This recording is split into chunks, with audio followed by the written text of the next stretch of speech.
Ahoj, vítam ťa oficiálne pri prvom edukačnom videu alebo podcaste profilu Ženy a ich zmeny. Ak ma ešte nepoznáš, volám sa Zuzana, som mentorka hormonálneho zdravia žien a pomáham ženám upraviť ich menštruačný cyklus, aby bol pravidelnejší, aby ich menštruácia bola bezbolestná, aby sme vyriešili príznaky ich hormonálnej nerovnováhy a aby sme podporili plodnosť v prípadoch, kedy sa im nedarí otehotniť napriek tomu, že všetky ich výsledky sú u doktorov v norme. Témou tohto prvého podcastu a videa bude niečo, čo každá žena veľmi dobre pozná, pretože sa budeme baviť o dietovaní, konkrétne o diet culture. Diet culture je všade okolo nás, je veľmi toxická a vstupuje nám do každodenného života rôznymi nenápadnými spôsobmi. Keď hovoríme o diet culture alebo o kultúre dietovania, hovoríme o kolekcii presvedčení, ktoré glorifikujú chudé telo a propagujú myšlienku, že iba chudí ľudia sú zdraví ľudia, a že chudí ľudia sú morálne lepší ako tuční ľudia. Zároveň prezentuje myšlienku, že dodržiavaním správnej stravy môžeme dosiahnuť správne telo a zdravie. Tvrdí, že štihlú postavu môže mať každá žena, stačí jej na to len dostatok odhodlania a pevnej vôle. Fyzickú aktivitu propaguje ako spôsob pre spaľovanie kalórií, ktoré si prijala počas dňa, alebo ako trest za to, že si sa prejedla. Zároveň vytvára skupinu privilegovaných ľudí, pretože niektoré benefity, niektoré povolania, dokonca aj ubytovanie sú dostupné iba ľuďom žijúcich v chudom tele. Tučných ľudí vníma ako rizikovejších a morálne menej hodnotných. Určite si sa s tým už stretla, že množstvo ľudí má také tie predsudky o tom, že tučný človek musí byť automaticky lenivý človek, nerobiť dostatok pre svoje zdravie. Určite sa mu nebude chcieť pracovať, preto ho radšej ani do zamestnania nepríjmu a vyberú si niekoho chudého. Kultúrou dietovania sú presiaknuté naše každodenné životy. Začína to už len tým, že rozdeľuješ potraviny na dobré a zlé, vážiš si potraviny, vážiš sama seba každé ráno a na základe toho čísla na váhe potom rozhoduješ o tom, čo budeš v daný deň jesť. Zároveň je to rôzne zapisovanie do kalorických tabuliek, prísne sledovanie jedálnička deň po dni s presne nastaveným príjmom toho, čo máš zjesť. Je to výber fyzickej aktivity nie na základe toho, na čo máš momentálne náladu a energiu, ale na základe toho, čo najviac spaluje kalórie, alebo vyberáš si to cvičenie podľa toho, čo si v daný deň zjedla, alebo čo plánuješ zjesť. To sú tie typické príklady, keď napríklad vieš, že ideš na rodinnú večeru a vieš, že tam budeš mať nejaké energeticky bohatšie jedlo, tak ideš behať na 2 hodiny, pretože chceš si urobiť tú zásobu kalórií dopredu spálených, aby si mohla dovoliť v úvodzovkách samozrejme tú pizzu alebo čokoľvek alebo zákusok. Ďalej je to preskakovanie jedál, vynechávanie jedál práve preto, aby si ušetrila nejaké kalórie. Sú to rôzne komentáre už aj pri tých rodinných obedoch, že to mäso je masné, ten tuk mi pôjde okolo pásu alebo do bokov. V neposlednom rade sú to komplimenty iným ľuďom na to, ako super schudli a ako teraz skvelo vyzerajú. Keď sa tak nad tým zamyslíš, povedala si niekedy nejakej kamoške, ako perfektne pribrala? Myslela som si. Je veľmi náročné nebyť ovplyvnená kultúrou dietovania, pretože nás ovplyvňuje od malička, vyrastáme v tom. Stačí si spomenúť, aké proporcie majú barbiny, s ktorými sme sa hrávali.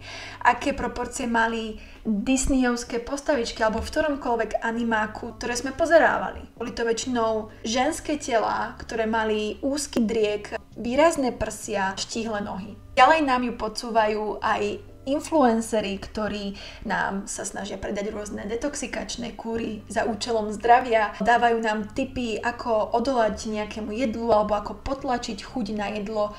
Prípadne nám radia, aby sme vyradili celú skupinu potravín, ako je napríklad pečivo alebo spracované potraviny za účelom vyriešenia svojej nadváhy. Takisto v obchodoch nájdeš nepreberné množstvo nízkotučných, nízkokalorických výrobkov bez pridaného cukru, za to s pridanými umelými sladidlami. Radíme sem aj Coca-Colu Zero, ktorá je veľmi obľúbená často u klientiek, s ktorými pracujem na ich hormonálnej rovnováhe, pretože majú pocit, že keď majú chuť na nejaký sladený nápoj, tak si môžu dať práve Coca-Colu Zero, pretože keď si ju zapíšu do kalorických tabuliek, tak im nenavýši ani cukry, ani kalórie, takže je to ako keby vlastne vypili vzduch. Diet culture nám zároveň podsúva veľmi podprahovo taký ten ideál zdravého ženského tela, ktorý väčšinou vyzerá ako chudá blondiavá Američanka v drahých yoga pants. Vysiela nám myšlienku, že pokiaľ chceš byť úspešná, zdravá, ľúbená, akceptovaná, tak musíš byť chudá. Celý priemysel ohľadom diet culture je postavený na tvojom pocite hanby. Čo je skvelý biznis model, pretože neustále im dorastá nová klientela v podobe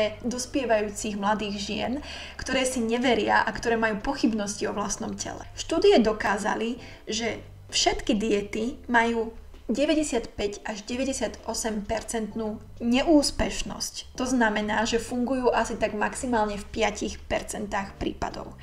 Napriek tomu všetky ženy dúfajú, že práve oni budú patriť do tých šťastných 5%, ktorým to zafunguje. Keď sa nad tým zamyslíš, kúpila by si auto, pri ktorom je šanca, že ti naštartuje iba 5% zo všetkých pokusov. Kúpila by si mikrovlnku, ktorá ti jedlo zohreje len z 5%. Alebo by si kúpila lieky, pri ktorých je šanca, že ti reálne pomôžu vyriešiť tvoj problém 5%. Asi nie však. A pravdepodobne by ti ich ani doktor nepredpísal, pretože by to bolo skôr zdravotné riziko ako zdravotný benefit. A napriek tomu stále každoročne množstva žien skúšajú ďalšiu a ďalšiu dietu v nádeji, že tá nová bude konečne fungovať. Pritom sú všetky diety postavené na jednom a tom istom princípe. Prezentujú nám ich ako revolučné riešenia nadváhy, ukážu nám dýchberúce pred a po transformačné fotky žien, ktoré ju vyskúšali, dajú jej nejaký super trendy názov a do detailu ti vykreslia, ako skvelo sa budeš cítiť, keď konečne vďaka tejto unikátnej metóde chudnutia schudneš. Vždy však ide na pozadí o ten istý princíp a toto, že ide o drastické zníženie príjmu kalórií počas dňa, obmedzenie príjmu jedla, aby si vytvorila veľmi výrazný kalorický deficit. A čo sa stane, ak ti to náhodou nevyjde a ty neschudneš, prípadne schudneš a potom naberieš ešte viacej, než si mala predtým? Samozrejme, že je to tvoja chyba. Samozrejme, že je to tvoja neschopnosť, tvoja lenivosť, tvoja nedôslednosť. Ani ti nenapadne, že by si mohla obviniť z neúspešnosti tento multimiliónový biznis, ktorý ti túto dietu predal. Asi ti už začína byť jasné, prečo je diet culture takým veľkým problémom. V prvom rade, pretože ťa oberá o peniaze. V druhom rade ide o to, že je to 72 miliardový biznis a zarába tieto peniaze na nízkom sebavedomí iných ľudí, a najmä žien. A čo je najvtipnejšie, v 9 z 10 prípadov takúto fitness firmu, ktorá propaguje nejaké výrobky na chudnutie, vlastní biely chudý muž, ktorý zarába na nízkom sebavedomí žien. V neposlednom rade nás diet culture krmí klamstvami a zavádzajúcimi tvrdeniami a snaží sa v nás vyvolať pocit sebaobviňovania. Podporuje a normalizuje nezdravý a pokrivený vzťah k jedlu, prispieva k rozvoju porúch príjmu potravy, čo je veľký problém najmä u dospievajúcich dievčat, vyvoláva v tebe pocit neschopnosti a slabej vôle, hlavne v prípade, ak dieta nezaberie, a podporuje jeho efekt. Spôsobuje výčitky ženám a ľuďom, ktoré nemajú dostatok financií na to, aby si kupovali drahé výživové doplnky, super potraviny, biopotraviny, alebo ktoré nemajú čas v rámci svojich zodpovedností na to, aby chodili pravidelne do fitka alebo aby si krabičkovali jedlo na niekoľko dní dopredu. Jednoducho vytvára v nás podvedomý pocit viny, že pre svoje zdravie nerobíme maximum. Prečo aj teda napriek všetkým týmto negatívam, ktoré si veľakrát aj čiastočne uvedomujeme, tak veľmi náročné pre väčšinu žien seknúť s dietovaním a s diet culture. Hlavným dôvodom je to, že diet culture alebo kultúra dietovania je veľmi normalizovaná v našej spoločnosti. Naša spoločnosť vyzdvihuje poruchy príjmu potravy. Pre množstvo žien, aj s tými, s ktorými som za tie roky robila na konzultáciách, je veľmi náročné priznať si, že ich obsesívny vzťah zdravou stravou a cvičením nie je normálny a nie je zdravý. A že myslenie na jedlo a na to, koľko čoho zjedia, zaberá väčšinu ich mentálnej kapacity počas dňa. Považujeme za normálne, keď niekto na oslave povie, že si dáva pozor na to, čo je.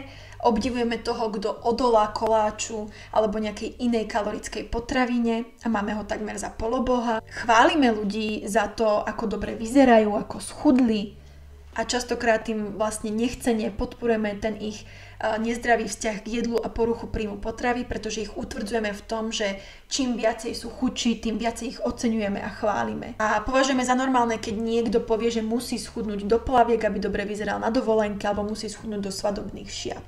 A vôbec sa nad tým nezamyslíme, že prečo niekto potrebuje vyzerať inak na svadbe? Prečo má pocit, že si ten svadobný deň alebo dovolenku užije viacej, keď bude v menšom tele? A určite si aj ty mala niekoho okolo seba, či už kamarátku, rodinného príslušníka, tetu, sestru, sesternicu, kto bol veľkým fanúšikom diet culture bez toho, že by si to uvedomoval. Určite poznáš niekoho, kto mal keto dietu, paleo dietu, detoxikačné kúry, prerušovaný pôst, rýžovú, kapustovú dietu, počítal kalórie, zapisoval ich do kalorických tabuliek, rôzne práškové diety.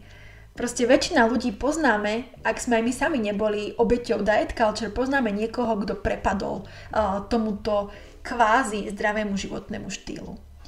A keďže mnoho ľudí je už na slovo dieta veľmi alergických, fitness priemysel prišiel s veľmi takou prefíkanou metódou, ako ti predať svoje programy a svoje produkty bez toho, že by ti povedali slovo dieta. Pretože zistili na to, že mnoho žien reaguje lepšie na slovo wellness, well-being, starostlivosť o svoje zdravie. A celá tá taktika spočíva v tom, že sa odklonila pozornosť od dietovania a podsúvajú ti ďalšie taktiky, ako je napríklad pitie vody s citrónom a korením ráno na lačno alebo pitie octovej vody na lačno s tým, že to máš robiť pre svoje zdravie. Nie preto, aby si schudla, ale preto, aby si bola zdravšia. Máš si dať detoxikačný kúru, aby si bola zdravšia, aby si mala čisté čreva. Máš robiť prerušovaný pôst, aby tvoje telo bolo zdravšie, aby malo viacej času na regeneráciu a odstraňovanie všetkých tých nefunkčných vecí v tele. Máš vylúčiť skupinu potravín z jedálnička, pretože možno lepok ti spôsobuje zápal v tele, alebo tvoje telo jednoducho nemá rado laktózu, hoci u normálneho doktora ti vyšli testy úplne v pohode, že žiadnu intoleranciu na laktózu ani na lepok nemáš. Všetky tieto taktiky sú namierené na očistenie tela, ale vedľajším efektom všetkých týchto procesov je schudnutie a zmenšenie tvojho tela. Aká náhodička! Ľudia v tomto priemysle začínajú byť naozaj čoraz prefikánejší a kreatívnejší v používaní marketingových fráz, ktoré ti predávajú a podsúvajú. Častokrát sa v tebe snažia vyvolať dojem, že im ide o tvoje zdravie a vyvolávajú v tebe paniku tým, že ťa najprv vystrašia tým, čo všetko sa ti môže stať alebo čo všetko si zanedbala. A jasné, že to je presne ten stav, v ktorom ťa chcú mať, pretože keď si vystrašená a bojíš sa o svoje zdravie, tak ti oveľa ľahšie predajú svoj produkt s tým, že toto je presne tá vec, ktorá vyrieši tvoj problém a ktorá ti zachráni zdravie. Nastáva otázka, čo môžeme robiť preto, aby sme sa oslobodili od kultúry dietovania. V prvom rade môžeme o nej začať viacej hovoriť. Môžeme to šíriť medzi našimi kamarátmi, medzi známymi, rodinou. Môžeš poslať tento podcast alebo toto video kamarátke, o ktorej vieš, že pravidelne dietuje a snaží sa schudnúť pomocou rýchlych a zázračných stratégií, ktoré málo kedy fungujú. A hlavne je dôležité nemať výčitky, že občas sa prichytíš pri tom, že premýšľaš v tých vzorcoch diet culture, pretože boli do teba tie vzorce nasadzované celý tvoj život a preto nemôžeš čakať, že to svoje zmýšľanie, hoci veľmi chceš, že zmeníš za jednu noc alebo za pár týždňov. Je to jednoducho dlhodobý proces, kedy robíš krok späť, krok dopredu a tak ďalej. Proste musíš byť OK s tým, že nejaký čas ti bude trvať, kým zmeníš ten monológ vo svojej hlave na trochu zdravší voči jedlu a svojmu telu. Ak budeš tieto reči počúvať niekde okolo seba, môžeš dotyčného upozorniť. Pokiaľ si mama, tak máš veľkú možnosť vlastne nastaviť správne vzorce a správny vzťah k jedeniu u svojich detí. Môžeš si dať pozor na to, ako ľudia hovoria u vás doma o tele a o strave a upozorniť prípadne svoju mamu, svojich rodičov alebo nejakú dobrú susedku, ktorá to myslela dobre, že jednoducho takéto veci sa u vás nehovoria a možno jej vysvetliť prečo. A vždy máš možnosť, keď zrovna nemáš mentálnu kapacitu a energiu na takúto konverzáciu, máš možnosť z tej konverzácie odísť, ukončiť ju alebo minimálne zmeniť tému na niečo iné. A veľmi dôležitým krokom pre tvoje vlastné mentálne zdravie je prečistenie svojich sociálnych sietí a odstránenie sledovania profilov tých, ktorí podporujú a propagujú diet culture. Zistíš to veľmi rýchlo tak, že pokiaľ z toho profilu po scrollovaní odchádzaš s tým, že máš zlý pocit vlastného tela a máš pocit, že nerobíš dosť pre svoje telo, pre svoje zdravie a si úplne neschopná, lebo nestíhaš robiť milión vecí naraz, tak ako tá influencerka, tak je to diet culture a možno je dobre zvážiť, ak nie úplne unfollowovať, minimálne stíšiť tento profil, aby sa ti nejakých pár týždňov nezobrazovali jeho obsah a možno zistíš, že už po pár dňoch sa cítiš lepšie. A druhým krokom je potom sledovať ľudí, ktorí aktuálne žijú v tele s nadváhou alebo v tučnom tele a snažia sa možno o zdravý životný štýl a vždy je dobré vidieť vlastne niekoho, kto má podobné telo ako ty, ktorý sa snaží robiť niečo pre svoje zdravie bez toho, že by reštrikčne jedol alebo by sa obmedzoval v jedle a volí skôr takú dlhodobú a udržateľnejšiu stratégiu, ako žiť zdravšie. Všetky tieto kroky sú veľmi dôležité a môžu mať veľmi veľký dopad na tvoje mentálne zdravie. Samozrejme je toho oveľa viacej, čo môžeš urobiť ty pre seba, aj v prípade, že máš deti, tak aj pre výchovu svojich detí.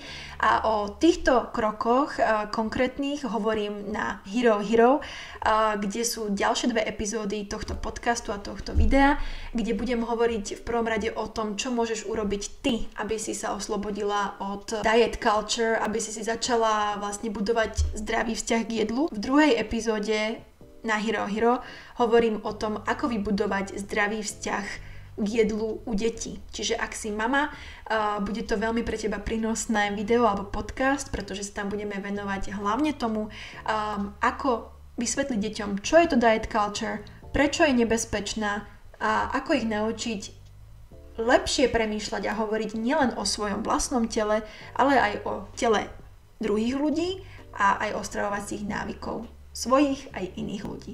Takže veľmi rada ťa uvidím, ak ťa téma diet culture zaujíma, na Hero Hero, na profile Ženy a ich zmeny. Okrem týchto epizód nájdeš každý mesiac na Hero Hero aj 2 vyvážené recepty, ktoré máš hotové do pár minút. Môžeš si ich pripraviť dopredu, ak nestíhaš počas týždňa variť. Zároveň dostaneš mesačný kalendár na začiatku mesiaca s malými úlohami na každý deň, ktorý ti posilní tvoj vzťah k jedlu. Tento kalendár je vždy tematicky prispôsobený téme celého mesiaca, čiže na október to bude diet culture a zlepšovanie svojho vzťahu k jedlu a k vlastnému telu. Zároveň, čo si myslím, že poteší väčšinu vás, bude každomesačné online stretnutie so mnou, kde budeš mať priestor pýtať sa otázky ohľadom stravovania, hormonálnej rovnováhy a ohľadom témy, ktorú sme rozoberali počas mesiaca. Samozrejme, do členstva na Hero Hero patrí ešte oveľa viac benefitov. Všetky ich nájdeš rozpísané či už na mojom Instagrame alebo na mojom profile Hero Hero, keď si ho klikneš, Ženy a ich zmeny. Takže budem veľmi rada, ak ťa tam uvidím, ak sa staneš členkou. Za hodnotu 2 Starbucksových káv máš plnohodnotný obsah nabitý informáciami podporenými vedeckými výskumami, nie len trendami na sociálnych médiách. Ušetrí ti to kopec času, pretože robím výskum a prieskum za teba, aby ty si už mala len plnohodnotné a overené informácie, na základe ktorých môžeš upraviť svoj životný štýl a zažiť tak pohodovú menštruáciu a cítiť sa lepšie vo svojej vlastnej koži. Tak ahoj a vidíme sa pri ďalšom videu.